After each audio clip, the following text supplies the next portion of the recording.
근데 결과적으로는 이렇게 재개발을 해야 되는데도 불구하고 이런 선택을 해서 이런 기회비용을 잃어버린 10년을 만들었는지 도통 이해할 수가 없습니다. 이게 졸속의 문제입니다. 졸속의 문제.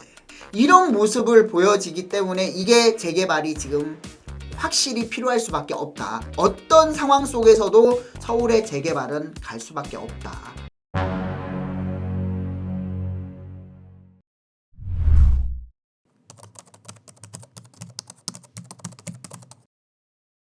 안녕하세요. 반갑습니다. 부말리의 이충민입니다.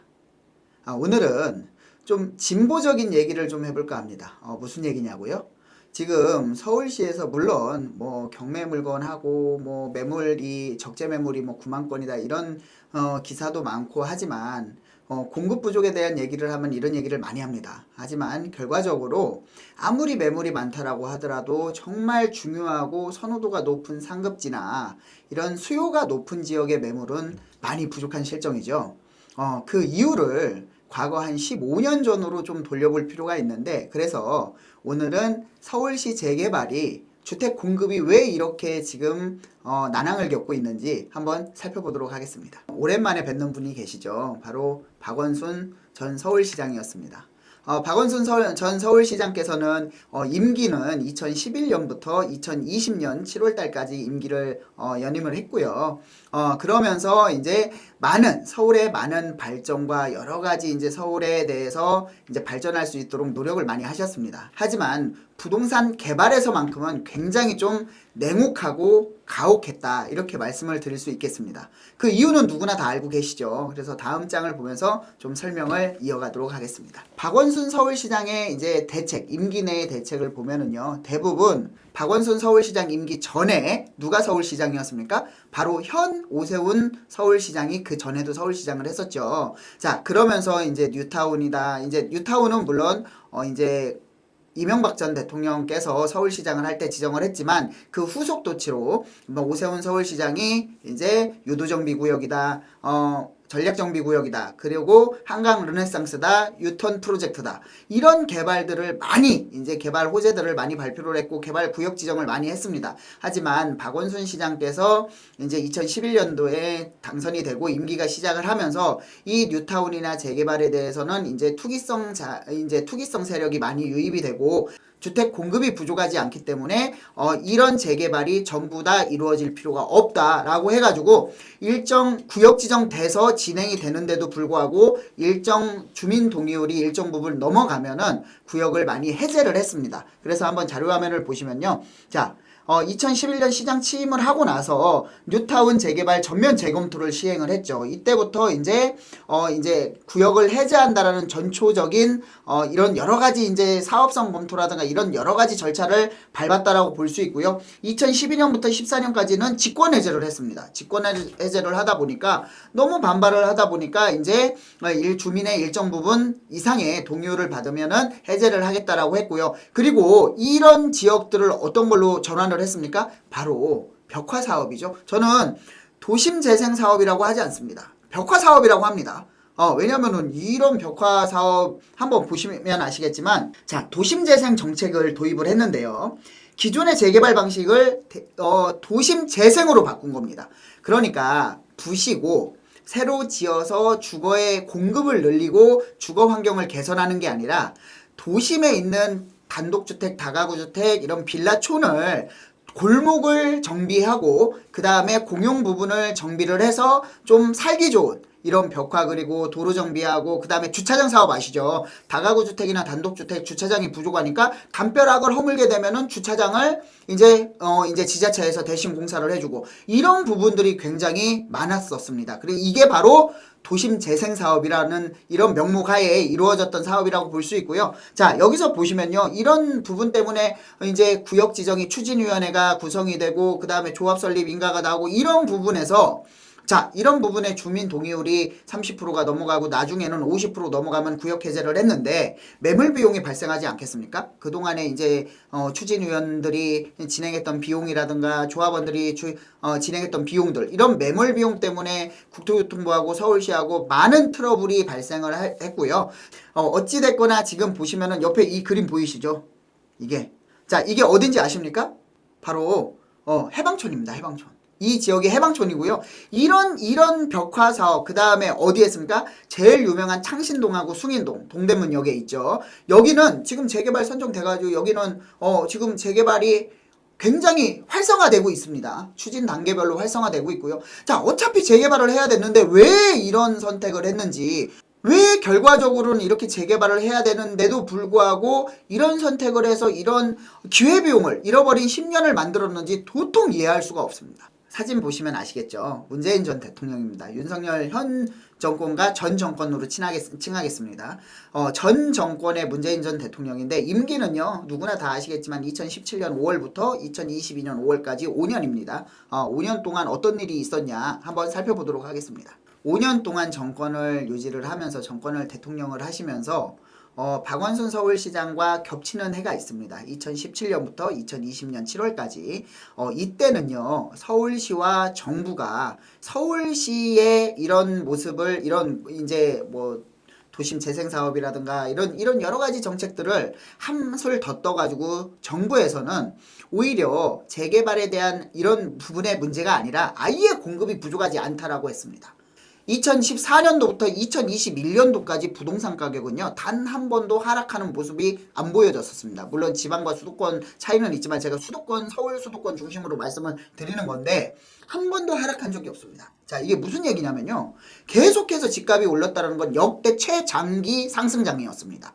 자, 그런데 거기에 2020년도에 코로나 팬데믹이 오고 나서 유동성 자금이 더 이제 시중에 유동성 자금이 더 풀리면서 오히려 이 불시에 휘발유는 붙는 격이 돼가지고 2020년과 2021년에는 상상도 하지 못할 정도로 가격이 많이 폭등을 했습니다.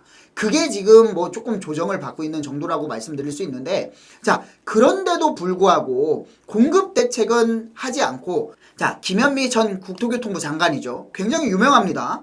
이제 수요 억제 정책으로 공급 대책은 발표하지 않고 수요자, 자, 투기꾼들이 문제다. 일가구 다주택자들이 문제다. 그래서 어떻게 했습니까? 정부 부처에 관련된 그 많은 공무원들이 어떻게 했냐면 다주택자를 다 팔아라. 집을 다 팔고 1주택만 남지 않으면은 안 된다. 그래서 어떻게 했냐면 전부 다 매물을 팔기는 팔았고요. 어떤 분들은 나는 집이 더 중요하다 해가지고 그거를 뭐 이렇게 해서 장관이라든가 여러 가지 이제 이런 부분들에 대해서 고사를 하거나 이런 경우도 또 굉장히 많았다. 이만큼 집에 대해서 이제 집착이나 애착이 강한데도 불구하고 무조건 수요자 잘못이다. 투기자 잘못이다. 하지만 임기 말쯤에 공급이 부족하다는 걸 인정을 했죠. 자, 그래서 요거를 이 부분을 좀 살펴보겠습니다. 자, 2017년도, 2018년도에 취임 초기에는요.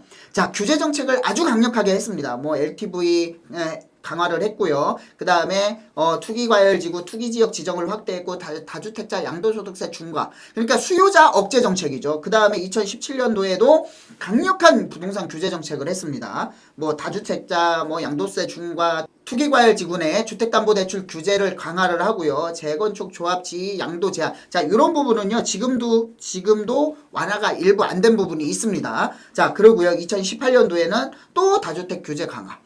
2019년도에 분양가 상한제 도입하고 2019년도에 분양가 상한제를 도입을 했죠. 자, 그래서 어떻게 됐습니까? 2021년도, 2022년도부터는 어떤 게 나왔습니까? 로또 분양이 나왔습니다. 분양가 상한제 도입이 된 분양 단지와 그렇지 않은 단지의 가격 차이가 뭐 벌써 뭐 5억 나고 10억 나고 하다 보니까 이쪽으로 쏠림 현상이 너무나 명확해져가지고 로또 분양이 나왔죠. 그렇기 때문에 모든 청약 통장이 그쪽으로 몰리는 쏠림 현상. 이러니까 어떻게 됩니까? 30, 40대들, 오히려 집이 절실한 30, 40대들 결혼을 해서 애들을 초등학교 보내고 학군지에서 딱 들어서 이제 주거의 안정성이 필요한 30, 40대들을 오히려 청약 가점에서 밀리는 이런 악순환이 발생을 했다라고 말씀을 드릴 수 있습니다.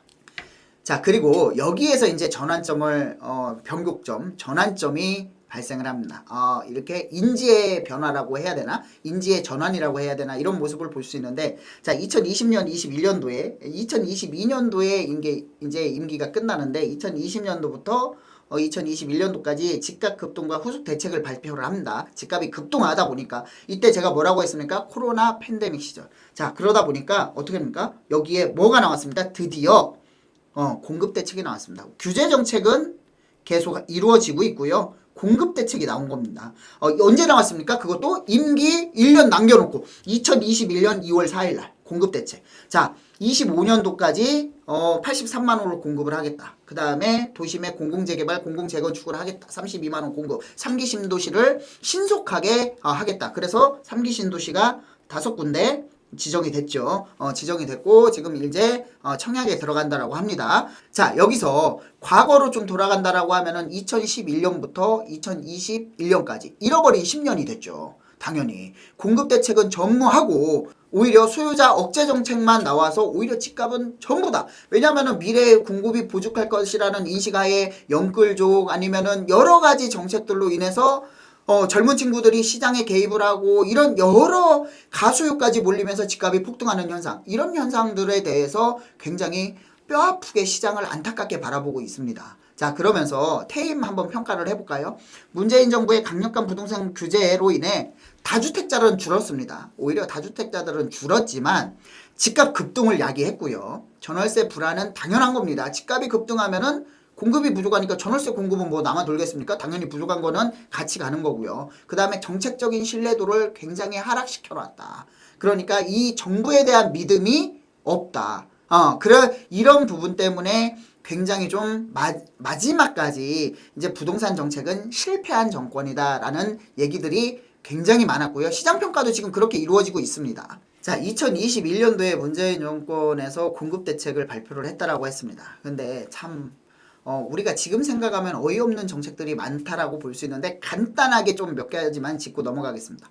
용산 전비창 부지 국제업무지구로 세계 최고의 당군 이래 최대의 개발 사업으로 하려고 했던 그런 전비창 부지에 8천만 가구를 공급한다라고 했고요. 그 지역에. 자, 그리고 또 이어서 살펴보면은요. 어디에? 태릉CC. 자, 여기가 군인들이 이용하는 골프장이죠. 태릉CC에 10,000가구. 용산 정비창에 아까 말씀드린 것처럼 10,000가구. 용산 캠핑 부지 삼각지역에 있죠. 3,100가구. 서울 의료원 3,000가구. 서부 운전면허 시험장 3,500가구. 자, 여기서 한번 볼까요? 자, 태릉CC 중단. 정비창 축소도 이게 이제 개발을 하면은 오피스텔이나 주거용이 들어가기 때문에 축소가 됐다라고 표현을 하는 겁니다. 자, 캠핑 부지 미정, 서울 의료원 축소, 면허 시험장 미정. 이게 졸속의 문제입니다. 졸속의 문제. 이런 모습을 보여지기 때문에 이게 재개발이 지금 확실히 필요할 수밖에 없다. 이렇게 말씀드리는 겁니다. 자, 지금까지 여러 이제 정책에 대한 문제점, 그 결과가 어떻게 되는지 이렇게 뭐 여러 가지 지금까지 정책들이 어떻게 있었는지를 살펴봤고요. 자, 한번 재개발이 멈추면 어떤 효과가 있고 어떤 결과가 나오는지 지금 뭐 현실은 당연한 거고요. 한번 살펴보도록 하겠습니다. 자, 한번 멈춰버린 재개발을 다시 시작하려면 얼마나 많은 기회비용과 시간과 노력이 들어가겠습니까? 자, 보시면은요. 서울의 평균 아파트 물량은요. 45,000가구 정도 됩니다. 1년에. 그래야 안정적인 좀 공급이라고 볼 수 있고 그 다음에 주택 수요에 충족할 수 있는 공급이라고 보는데, 자, 어떻게 했습니까? 2011년도부터 박원순 시장이 시장을 당선이 되면서 시장직을 역임을 했죠. 언제까지? 2020년까지입니다. 여기. 그리고 또 문재인 전 대통령은 언제까지 했죠? 2017년부터 2022년도까지.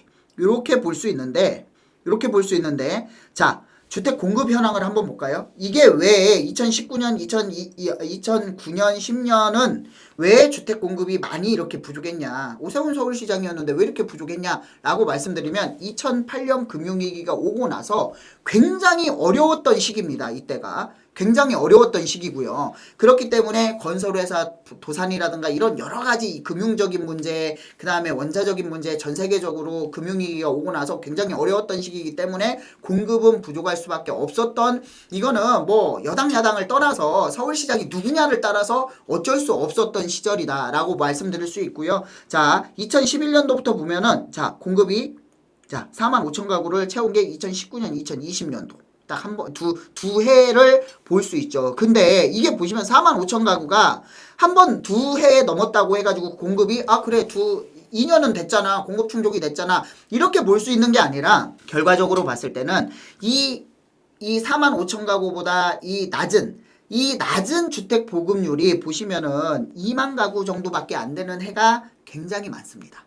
자, 그러면은 주택 공급에 대한 이 공급 부족에 대한 누적이 많아지다 보니까 가격은 폭등할 수밖에 없는 그런 상황으로 치닫고 있다. 이만큼 재개발에 대해서 이렇게 정책적으로 실수를 하게 되고 이게 실수의 기간이 길어지면은 잃어버린 시간을 다시 되돌리는데 그만큼 오래 시간이 걸릴 수밖에 없다. 그 피해는 누가 보냐? 서울 시민이 보고 국민이 본다. 이렇게 말씀을 드릴 수 있습니다. 자, 이제 벌써 2011년까지 과거로 돌아갔었습니다. 하지만 이 과거를 알지 못하면 이 미래, 서울의 재개발의 미래를 알 수가 없어서 설명을 드린 겁니다. 자, 지금까지 말씀드렸듯이 전 정권의 임기 2017년부터 2022년도까지 하면서 2021년도 6월 전까지는 수요자 억제 정책, 투기 수요 차단 정책, 이런 정책들로 계속해서 유지를 해왔었습니다. 하지만 2011년도에 공급대책이 나오면서 아까 말씀드렸죠. 졸속 공급대책이라고. 그러다 보니까 제대로 된 공급대책이 안 이루어지다 보니까 공급에 대해서 우려를 굉장히 많이 했었습니다. 그래서 이번 정권 들어서 어떻게 했습니까? 270만 호를 공급하겠다. 임기 내에. 이런 임기 내에 공급을 하겠다라는 이런 공약을 했고 수도 없이 많은 이제 부동산 정책들이 나왔습니다. 공급 정책이었죠. 하지만 이것도 쉽지 않은 상황입니다. 지금 많이 쉽지 않은 상황이죠. 뭐 제가 이런 부분은 말씀 안 드려도 너무나 뭐 명백하게 잘 아실 것 같고요. 자, 그래서 자, 전 정권도 인정을 한 거죠. 주택 공급이 부족하다. 왜냐면은 9만 호가 나와 있지만 9만 호 넘게 매물이 나와 있지만 경매 물건도 수없이 많이 쏟아지고 있지만 정작 필요한 지역의 매물은 절대적으로 부족하다라는 모습을 볼 수 있습니다. 그렇기 때문에 이런 지역들의 적소에 이런 지역들의 공급이 이루어져야만이 주택가격을 잡을 수 있고요. 자, 재개발을 해서 가격을 올린다. 이거는요, 재개발을 해서 가격이 일부 올라가는 건 맞지만, 이게 재개발이 많이 되고, 2011년도부터 재개발이 지금까지 이루어졌다면은요, 제가 봤을 땐 지금 서울 부동산 가격 안정화됐습니다. 왜냐면 공급이 그만큼 많았기 때문에. 이런 시간은 걸립니다. 이런 시간이 걸리는 만큼 그 시간에 대해서 주택가격이 상승하고 이런 약간의 부작용은 있지만 결과적으로 중장기적으로 봤을 땐 서울 시장의 안정화가 되고요. 주택 보급률이 서울만 93%, 94%인데 지금 이 보급률을 어떻게 합니까? 105%, 110%까지 올리고요. 그 다음에 자가 보유 비율을 어떻게 합니까? 80%까지 올리면 주택가격 절대 안 올라갑니다. 걱정 안 하셔도 됩니다. 이런 부분들. 그래서 제가 말씀드리는 오늘의 핵심 포인트는 자, 어떻게 될 것 같습니까? 물론 탄핵이 어떻게 될지 모르겠지만 현 정권이 유지가 되건 다음 정권이 다시 대통령 선거가 이루어져서 정권의 재창출이 되건 이런 어떤 상황 속에서도 서울의 재개발은 갈 수밖에 없다. 이렇게 말씀을 드리고 싶어서 왜냐면은 이거는 제 개인적인 의견보다는 여러 가지 정책적인 상황과 현재 공급되는 상황, 시장 상황들을 지켜보고 왔을 때 이건 팩트라고 말씀드릴 수 있습니다. 자, 그렇게 이런 부분들을 좀 오늘 강력하게 좀 말씀을 드렸고요. 자, 그리고 재개발에 대해서 갈 수밖에 없죠. 이 재개발에 대해서 궁금한 점이 있으면 상단에 전화번호로 문의를 주시면은 아니면 또 댓글로 문의를 주시면 보다 상세하게 상담을 해드리도록 하겠습니다. 자, 오늘은 이것으로 마무리하겠습니다. 감사합니다. 시청하시고 부동산 쪽에서 뭐든지 좋습니다. 그래서 궁금하신 부분이 있으면 댓글로 남겨주시면은 현실적으로 컨텐츠를 만들어 가지고 한번 촬영하는 그런 시간을 계속 갖도록 하겠습니다. 오늘은 여기서 마무리하겠습니다. 감사합니다.